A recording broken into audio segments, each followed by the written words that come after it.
She was 81, locked in a freezing shed by her own granddaughter, with no money, no voice, and no one left to care.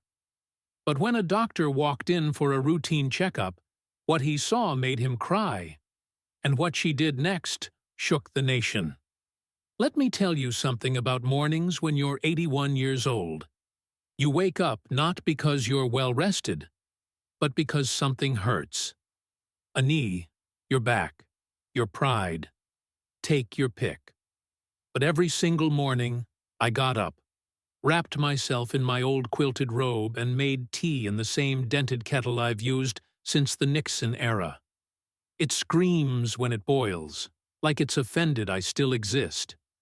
And then I go out to feed the cats. No, they're not mine. They're the neighborhood strays, Scruffy, Limpy, Shadow. I know each of them by name, and they know I'm the only human left on this street who gives a damn. Morning, misfits.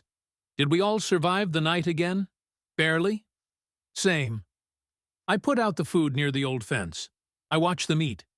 It's the most peace I get in a day. Of course, the neighbors hate it. Young couples with 3-car garages and zero decency. One of them, Jenna, queen of yoga pants and HOA complaints, called me a biohazard. Seriously, she cornered me once. You know these cats are unhealthy, right? They attract diseases. I smiled. Yes, Jenna. And so does arrogance. But here you are, alive and thriving. She didn't laugh. That morning was different. I heard a scream. Not a human one. A cat. High-pitched. Desperate. I rushed out, and there he was, a teenage boy, someone's precious angel, running over poor Shadow with his bike. Laughing. I didn't think. I just acted.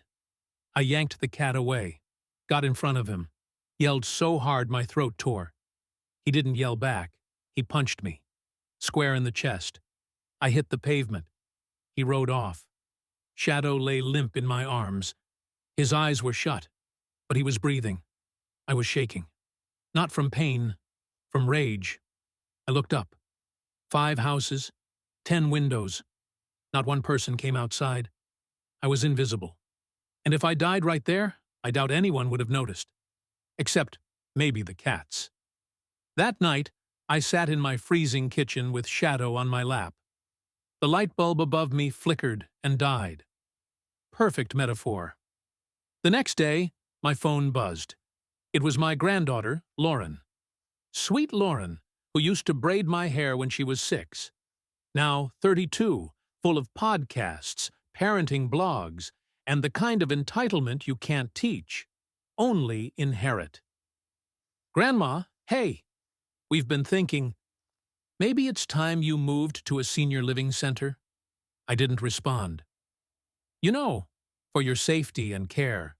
Plus, Brett and I are still paying rent. Wouldn't it be more practical if we moved into the house? Ah, there it was. The ask. The translation. Give us your house. You can go rot somewhere else, nicely medicated. I asked her where I was supposed to go. She hesitated. We'll figure something out. There are nice places. With bingo nights. Bingo nights. She really thought that was a selling point. 3 days later, they showed up, luggage in hand. Big smiles. This is such a relief, Grandma. You won't have to worry about the house anymore. Brett's already planning the renovations. Oh, really? They moved in, took my bedroom, changed the locks. I wasn't even given a key. They let me live in the shed out back. Well, they called it a guest space, but it was a summer kitchen from 1963 with a broken heater and spiders that paid no rent. Brett waved like he'd done me a favor. At least you're still close, right? We're still family. Yes, Brett. Just family with boundaries, locks, and your hand in my bank account. I didn't argue. You know why? Because when the people you raised turn you into a burden, it's like arguing with a wall. Except the wall used to sit on your lap and ask for cookies. I stayed quiet, cooked them dinner, pretended to rest. But I noticed everything. The glances, the subtle eye rolls, the way Lauren spoke about me like I wasn't in the room. She used to be so sharp. I guess age catches up with everyone. They changed the Wi-Fi password. They stopped forwarding my mail. They disconnected the landline. The shed got colder every night. The space heater sparked, then died. I wrapped myself in 3 blankets and watched my breath fog in front of me. I wasn't living. I was waiting. For what? Permission to exist? One morning I woke up with a stabbing pain in my chest.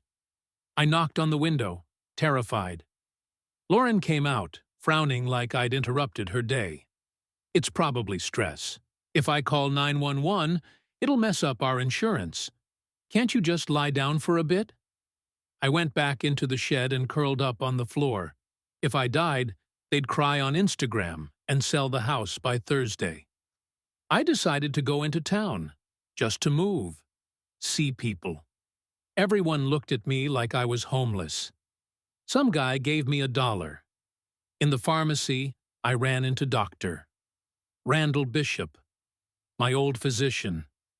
He looked at me like he'd seen a ghost. "Miss Venturelli, is that you?" I smiled, because what the hell else do you do when your doctor forgets you're alive? He insisted on coming over to do a checkup, said it was no trouble. The next day, he came. He saw the shed. He saw me. He saw what my family had turned me into. And then, he cried. I swear to God. The man wept, right there, at my kitchen table. He saw my truth. And in that moment, I realized I wasn't broken. I was angry. And anger, real, cold, justified anger, is a hell of a good place to start. What happened next flipped everything upside down. If you think this was bad, wait till you see how I took it all back. You do not want to miss what comes in Chapter 2, because a quiet grandma is one thing, but a silenced one? That's a damn storm. Let me tell you something about betrayal. It doesn't always show up with a slap or a scream. Sometimes it tiptoes in wearing cozy socks, carrying homemade banana bread, and calling you Grandma. I thought it couldn't get worse than being locked out of my own house. I was wrong. Oh boy, was I wrong. You ever tried to sleep in a summer kitchen in the middle of November? No insulation, no heat. One of the windows had duct tape across the glass from a crack that probably dated back to the Reagan administration. I asked Brett if they could fix the heater. He said he was waiting on a part. He's been waiting on a part since dinosaurs roamed the earth. Lauren stopped checking in. I heard her laugh sometimes, in the warm glow of my living room, behind my curtains, on the phone with someone, probably talking about her self-care journey, while I was out back praying the wind wouldn't blow the roof off. But I kept quiet, because that's what we're taught, right? Be gracious. Be resilient. Well, let me tell you something. Silence doesn't build character. It builds coffins. And I wasn't ready to climb into mine. One morning, I went to check my bank account, just to see if I had enough to buy a new blanket. The balance didn't look right, so I dug deeper. Turns out, Lauren had quietly taken out 4 separate transfers from my account. For taxes, home maintenance, unexpected medical expenses for the kids, and the best one, temporary hardship. Hardship? Sweetheart, hardship is sleeping with a kitchen towel as a pillow while your grandkids are inside watching Netflix on a 70-inch screen you bought. And before you ask, no, I hadn't given her permission. No power of attorney, no signed documents, nothing. She just did it. Because when people think you're weak, they assume you won't notice when they steal from you in broad daylight. Then my mother's jewelry went missing. Not that I wore it. I kept it in a velvet box, tiny gold earrings, A locket with a black and white photo. A ring with a chipped diamond that meant nothing to anyone. Except everything to me. When I asked about it, Lauren gave me this little head tilt and her favorite phrase. Maybe you misplaced it? Maybe I misplaced it? Like maybe I misplaced my dignity? Like maybe I misplaced my backbone? Spoiler? I didn't. And then? Oh, this is rich. They changed the locks. Didn't tell me. Didn't hand me a key. I only found out because I came back from a walk with a bag of groceries and couldn't open my own front door. I knocked, waited, knocked again. No one answered. I left the groceries on the porch and went back to the shed.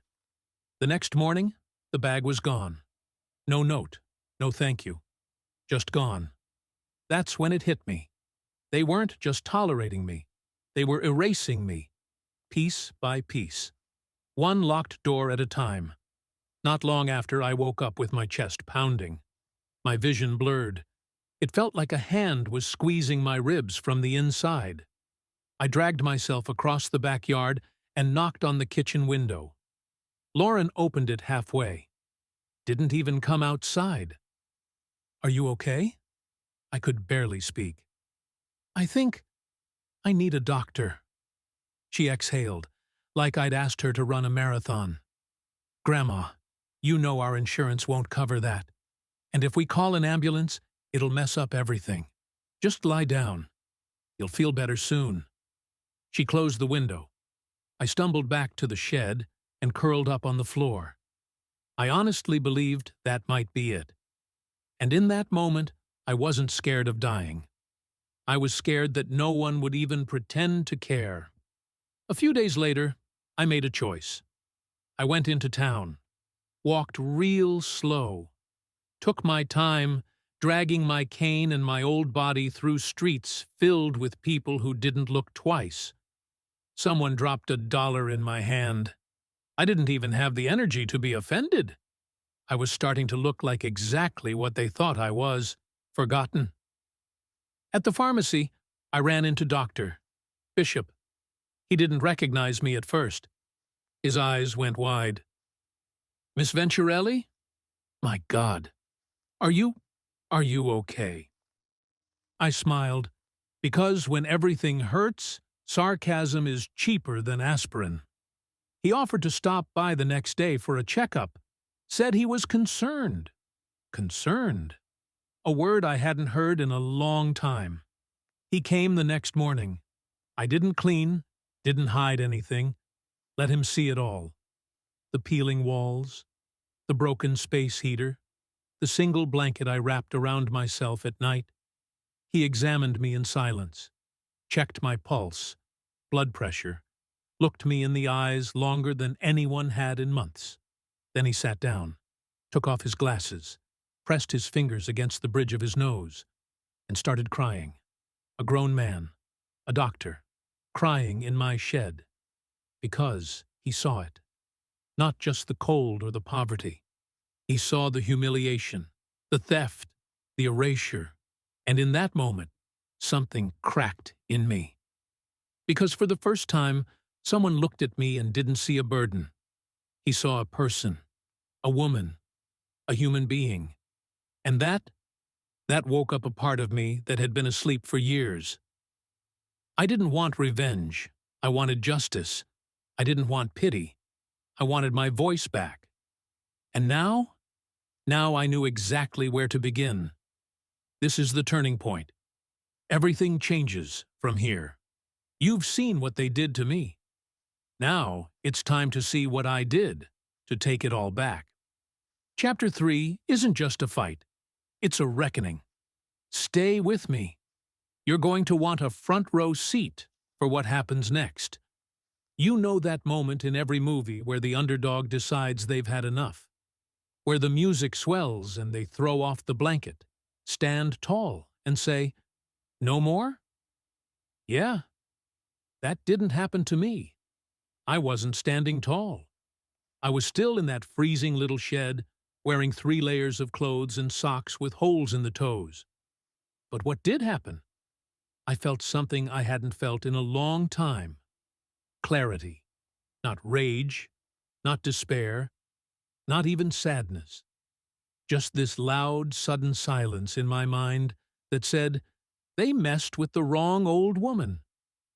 I pulled out my old shoebox, the one where I kept copies of every receipt, letter, and bank statement. Call me old-fashioned, but that shoebox saved my damn life. I took it to the bank, walked right up to the manager's desk and dropped it in front of her like it was Exhibit A in a courtroom drama. She looked through the pages, the withdrawals, the account activity, the digital signatures. And then she looked at me. "Miss Venturelli, this doesn't look right at all. You didn't authorize these?" I shook my head. Her expression changed. She stopped smiling. "We'll begin a fraud investigation immediately. Your account will be locked for now to prevent further activity." I signed the paperwork with a shaky hand, but a steady heart. Step 1. Done. Now, I'm not what you'd call internet savvy, but Dr. Bishop had a friend, a young woman who runs a blog about elder rights and caregiver abuse. She offered to come by and talk to me. "Just a conversation," she said. "On video, if I was willing." Was I nervous? Absolutely. But scared? Number not anymore. I told her everything, from the locked doors to the stolen money, from being told to just lie down during a health scare, to living in a glorified broom closet while my family watched TV in my living room. She recorded the interview on her phone. It wasn't polished. No fancy lights or editing. Just me. A tired, angry woman with nothing left to lose. The video went up that same night. By morning, it had over 40,000 views. By the next day, 500,000. And the comments. Oh, the comments. People were furious, outraged, emotional. Strangers were asking how they could help. Some shared their own stories of being mistreated by their own children or caretakers. Turns out I wasn't just speaking for myself. I was shouting for all the people who'd been shoved into quiet corners and told to be grateful. 2 days later, it started. First, a reporter from the local news. Then, a social worker from the Department of Elder Protection. Then, a police officer. All of them had questions. And I had answers. Dates, names, paperwork. Everything Lauren and Brett thought they'd buried in that shed? I turned it into evidence. Lauren tried to play innocent. Showed up on my porch with that practiced, worried face.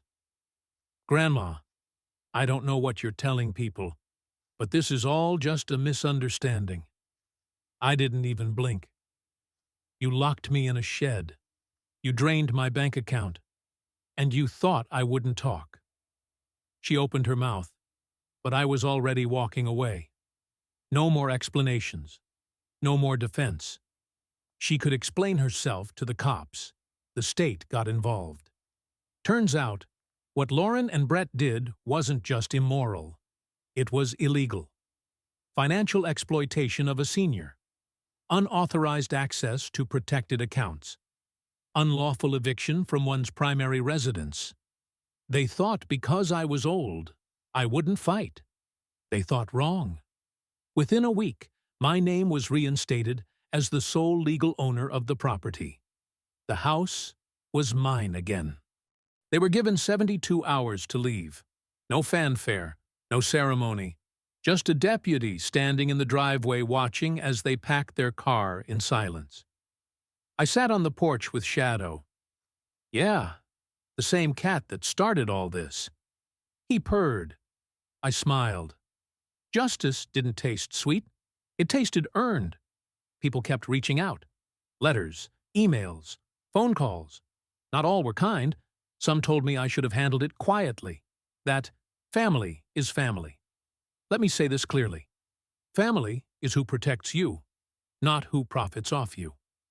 And if standing up for yourself means breaking the illusion of the perfect little American family, break it. Shatter it. Burn the pieces. Because no one should have to earn the right to basic dignity. I didn't just want closure. I wanted change. With the help of Dr. Bishop's blogger friend, I started a small group. Weekly meetups for elders in my town to talk about boundaries, rights, abuse, and money. We called it Silent No More. The first meeting? 5 women and 1 man. The third week? 35 people and a waiting list. Turns out, when you give people a voice, they use it. Turns out, I wasn't the only one screaming into the dark. And finally, someone was listening. You think this was my ending?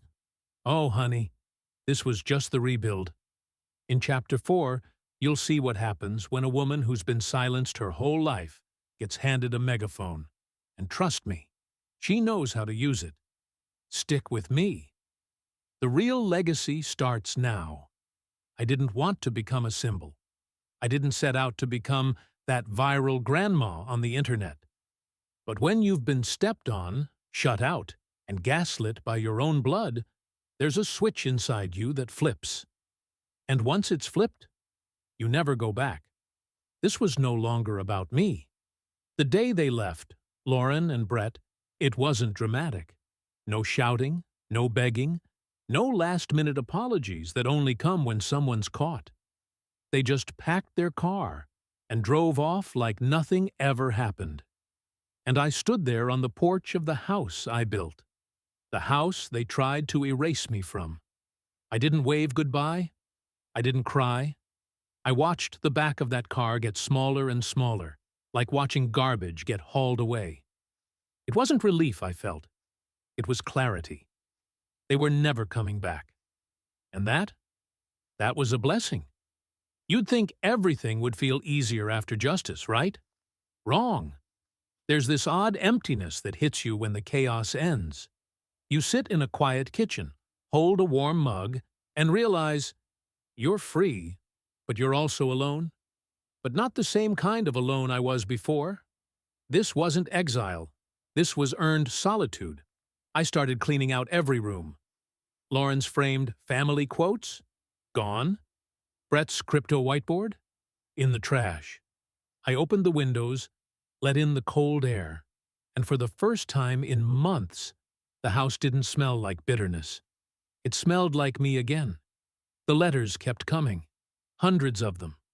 Some from people older than me, others from middle-aged women terrified of becoming invisible to their own families. One woman wrote, "Your story made me move back into my own home. I took the keys back from my daughter, who had convinced me I was incapable. Turns out, I'm not incapable. I was just being managed." Another said, "My son's wife calls me extra baggage. After watching your interview, I told them I'm not luggage. I'm the damn pilot." That one made me laugh until I cried. Each letter, each email, each handwritten card was proof. I wasn't just a story. I was a spark. Silent No More became more than just a weekly meeting. We created a website, put together legal resources, published guides on how to protect your accounts, your property, your rights. A retired lawyer offered pro bono services. A 72-year-old woman in Nebraska started a podcast. A man in Texas, 83 years old, donated land to build the first community-run elder resource center in his state. And me? I spoke. I spoke in churches, libraries, city halls. I stood in front of groups of young adults training to be caregivers and told them, "Do not treat aging like a disease. It's a privilege, one you'll be lucky to have." Some cried. Some looked ashamed. Good. Let them sit with it. Lauren emailed me, weeks after they left. Subject line, "From your granddaughter, please read." It was long, rambling. She said she was overwhelmed, that they thought they were doing what was best, that they never meant to hurt me. She said they'd seen the video and read the comments and felt ashamed. She didn't ask to come back. She just asked me to forgive her. I stared at the screen for a long time. Then I wrote back, "Forgiveness is a door, but just because it's unlocked doesn't mean you get to live inside again." That was it. No signature, no love, no grandma. Just a clear boundary. And peace. Dr. Bishop still visits. He brings pastries now, and sometimes his wife tags along. We sit and talk about everything. Aging, purpose, cats. He's younger than me, but says I taught him more than any textbook ever did. "You made people see, Anna," he told me once. "Number, I made them look. Seeing is on them. I still feed the cats every morning. Still use that ancient kettle. Still say sarcastic things to my reflection in the mirror. But now I have something else. A voice. People listen." The mayor asked me to sit on a council for elder policy reform. The local school district invited me to speak to high schoolers about aging with dignity. A woman from California called me a living legend. Please. I'm just a stubborn old broad who got tired of being silenced. Let's get one thing straight. This isn't a revenge story. This isn't a sob story either.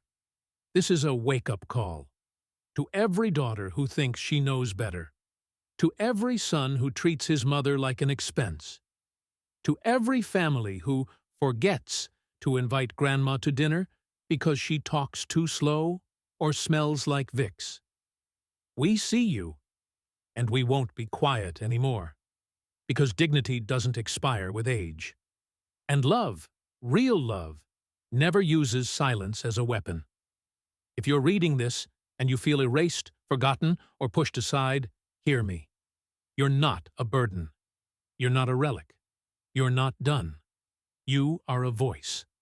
And even if it's shaking, even if it's hoarse, even if it's late in life, speak. Because someone out there needs to know they're not the only one, just like I did.